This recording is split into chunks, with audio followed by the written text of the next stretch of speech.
Bonjour à tous, j'espère que vous allez bien. Bienvenue dans cette première vidéo d'apprentissage de la bibliothèque Tkinter en Python. Aujourd'hui, nous allons créer une simple fenêtre et apprendre à la personnaliser. La première chose à faire est d'importer la bibliothèque Tkinter. Pour cela, on écrit la ligne suivante. Ici, from Tkinter import étoile signifie que nous importons tout ce que se trouve dans la bibliothèque Tkinter afin de pouvoir l'utiliser facilement dans notre programme. Maintenant que Tkinter est importé, nous allons créer la fenêtre principale de notre application. Pour cela, on utilise la classe ticket de Tkinter. Écrivons cela dans une variable. Par exemple, ici fenêtre égale ticket, créer une fenêtre vide et cette fenêtre est stockée dans la variable fenêtre. C'est cette variable qui nous permettra de manipuler notre fenêtre dans le programme. Une fois la fenêtre créée, il faut d'afficher. Pour cela, on utilise la méthode mailLoop. Ici, fenêtre.mailLoop permet de lancer la boucle principale de l'application. C'est cette boucle qui garde la fenêtre ouverte et active, en attendant que l'utilisateur interagisse avec elle. Sans cette ligne, la fenêtre se fermerait immédiatement après son ouverture. Maintenant, personnalisons un peu cette fenêtre en ajoutant un titre. Pour cela, nous utilisons la méthode title de l'objet fenêtre. Écrivons ceci dans le programme.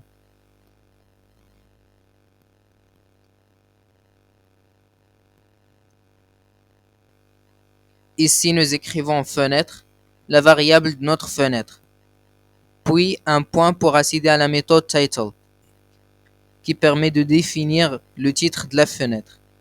Et dans les guillemets, nous écrivons le titre que nous voulons afficher dans la barre de la fenêtre. Une fois le programme exécuté,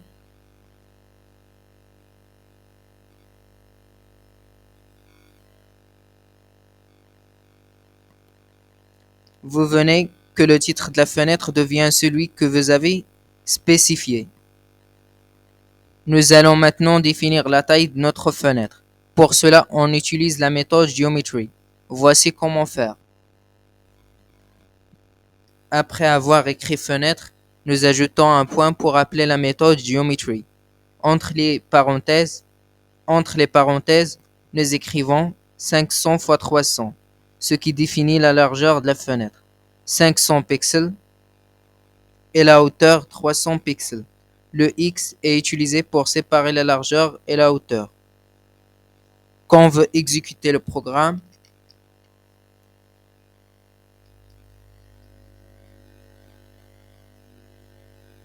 la fenêtre aura la taille que vous avez indiquée. Par défaut, l'utilisateur peut redimensionner la fenêtre en l'attirant avec la souris. Si nous voulons empêcher cela, nous utilisons la méthode resizable. La première false empêche de changer la largeur. Le second false empêche de changer la hauteur. Si on exécute le programme,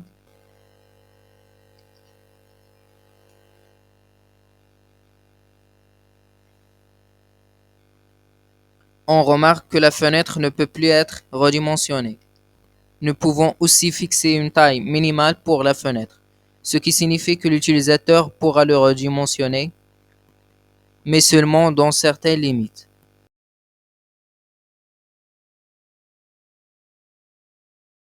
Fenêtre.mainSize 300-200 signifie que la largeur minimale de la fenêtre est 300 pixels.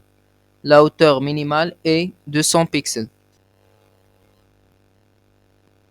Fenêtre.maxSize 800-600 signifie que la largeur maximale de la fenêtre est 800 pixels. La hauteur maximale est 600 pixels. Si on exécute le programme,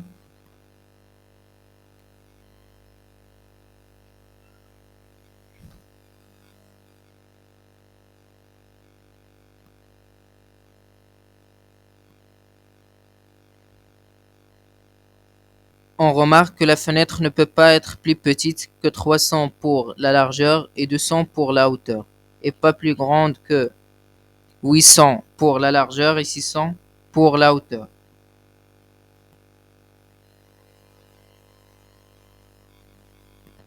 Pour changer la couleur de fond de la fenêtre, nous utilisons la méthode configure avec l'option BG.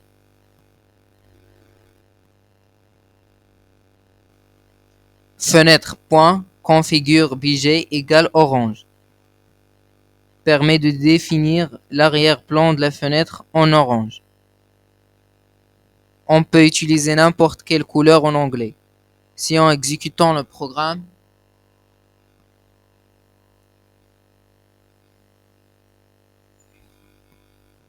on voit que l'arrière-plan de la fenêtre est maintenant coloré. Et pour préciser l'écran de la fenêtre, on utilise la méthode EcoBitmap.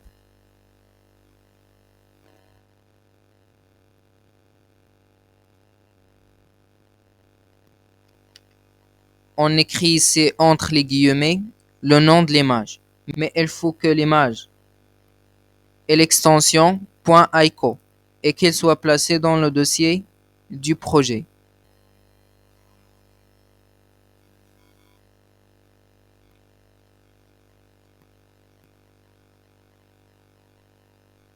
Si on exécutait le programme,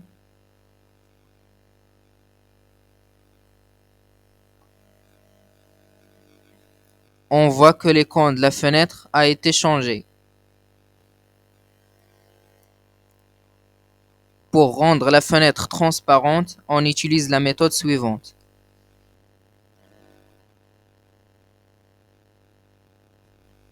L'option alpha contrôle la transparence de la fenêtre.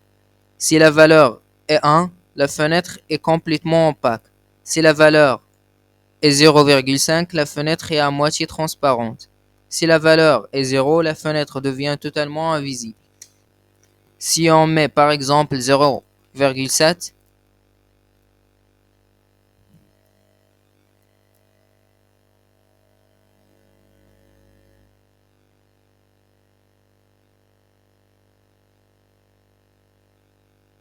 alors la fenêtre sera 30% transparente et 70% visible.